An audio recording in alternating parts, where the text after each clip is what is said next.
Hi everyone, I'm Katie Couric, coming to you from our Yahoo studios in New York. And this is World 3.0, our digital series about the disruptors and game changers making a big impact on the way we live today and how we'll live tomorrow.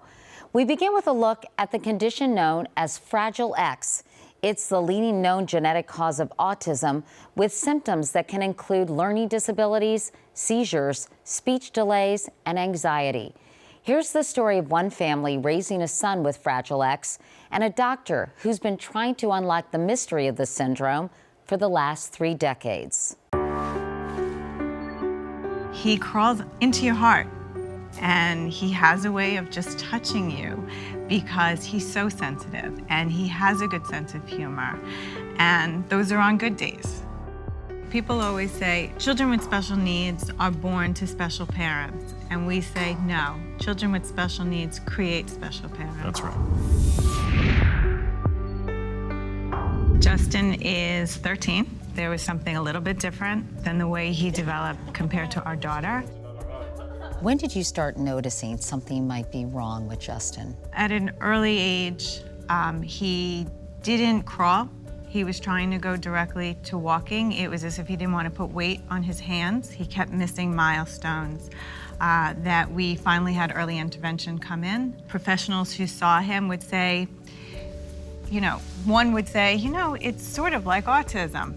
And another one is like, he definitely does not have autism. He's too social. When was Justin first diagnosed with Fragile X? He was diagnosed just after his 5th birthday. When he was 4.5, he had a grand mal seizure that lasted 50 minutes. From there, we saw 4 different pediatric neurologists. Finally, we had a neurologist who tested for I don't know how many different disorders. The test comes back, and sure enough, he has Fragile X.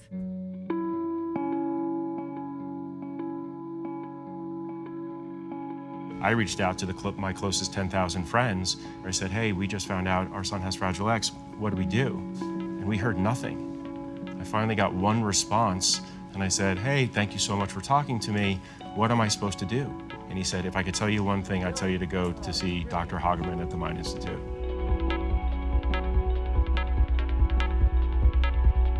What exactly is Fragile X syndrome? Fragile X syndrome is a genetic disorder caused by a mutation in the Fragile X gene, and it leads to intellectual disabilities and autism. It's also the most common single gene cause of autism. About 2 to 6% of individuals with autism will turn out to have Fragile X syndrome as a cause of their autism. But 60% of those with Fragile X syndrome have an autism spectrum disorder. I understand if you have Fragile X syndrome, a protein that is needed for brain development is not produced. Tell me how that affects the developing brain. When you have Fragile X syndrome and you have what's called a full mutation in the Fragile X gene, the gene kind of shuts down and doesn't produce this Fragile X protein. Now, this protein is very important for brain development, not only in childhood, but it's important for brain development throughout life. It's the window for understanding autism.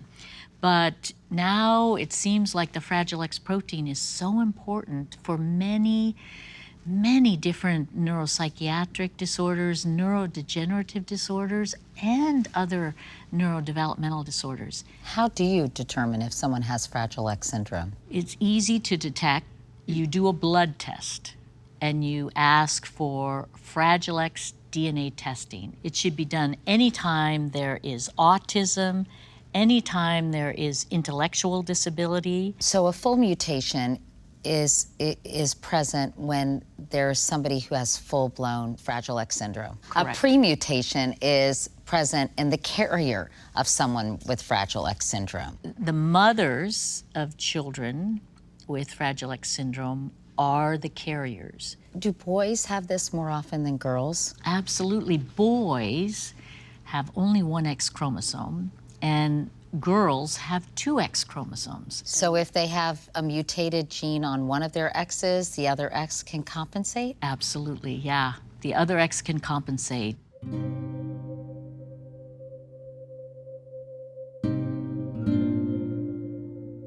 When you found out, Sherry, you were a carrier, were you shocked?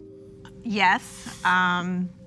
You know, when you find out that you're the reason that your child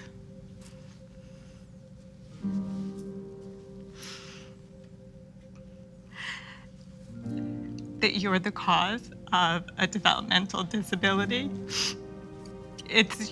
I went into a depression. You know, it was genetic. It wasn't just an easy fix. If you had known that you were a carrier of Fragile X, what were your options? At the time that we conceived Justin, I'm not sure. Today, knowing I'm a carrier, you can do IVF. They test the eggs because half of my eggs are good and half of them are affected. Or you do donor eggs. As we talk about awareness and we talk about the whole need for screening and just an understanding of whether or not you are or not a carrier, we recommend everybody get tested. It's an easy blood draw. Why isn't it a routine test for pregnant women? I'm just curious. I mean, the only thing that we've heard as parents is that, you know, there wasn't enough need for it. There wasn't enough awareness about it. Once someone has been diagnosed, what can be done? There are a number of different treatments for Fragile X syndrome. Very standard treatments like treating the anxiety or treating the hyperactivity or attentional problems, but there isn't a cure yet for Fragile X. There is the development of new targeted treatments that can reverse some of the abnormalities in the brain. If this protein is so critically important and may be related to a whole host of diseases, why is there not more funding for Fragile X? Because the people don't know about it. Justin.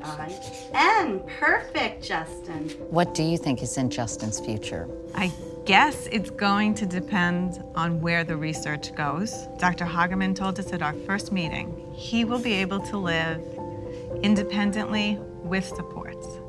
And I think that everyone has a talent, and Justin has a talent, and we will find out what that is, and we will help him bring out his talent in whatever he does for the rest of his life. You know, and you have to keep hope, because without hope, what's the point? To learn more or to make a donation, visit the Fragile X Foundation at fragilex.org.